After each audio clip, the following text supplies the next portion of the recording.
దళిత డప్పు కళాకారుల సంఘం ఆధ్వర్యంలో స్థానిక శ్రీకాకుళం అంబేద్కర్ విజ్ఞాన మందిరంలో జిల్లా స్థాయి సమావేశం నిర్వహించారు. ఈ సందర్భంగా డప్పు కళాకారుల సంఘం జిల్లా ప్రధాన కార్యదర్శి మరియు సామాజిక న్యాయ పోరాట సమితి జిల్లా ప్రధాన కార్యదర్శి దుర్గాసి గణేష్, డప్పు కళాకారుల సంఘం జిల్లా ఉపాధ్యక్షులు సిరిపురం గురువులు గొర్లే రవి మాట్లాడుతూ, డప్పు ప్రాచీన కాలం నుంచి తన శబ్దంతో ఆటపాటలతో సమాజాన్ని చైతన్యపరుస్తూ తన చాటింపు ద్వారా సమాచారాన్ని చేరవేస్తూ ఉపయోగపడిందన్నారు. మన రాష్ట్రంలోని అన్ని గ్రామాల్లో డప్పు కళాకారులు ఉన్నారని పేర్కొన్నారు. ప్రధానంగా వీరంతా దళితులు, తరతరాలుగా డప్పు కళను వృత్తిగా చేసుకుని జీవనం కొనసాగిస్తున్నారన్నారు.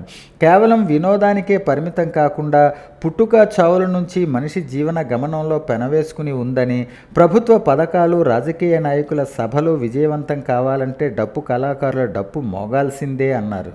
2014 టీడీపీ, 2019 వైసీపీ ప్రభుత్వాలలో పెన్షన్లు పూర్తి స్థాయిలో అమలు కాలేదు. 2024లో అధికారంలోకి వచ్చిన టీడీపీ కూటమి ప్రభుత్వం మళ్లీ సర్వే పేరుతో పెన్షన్లు తొలగించే ప్రక్రియ ప్రారంభించిందని ఆరోపించారు.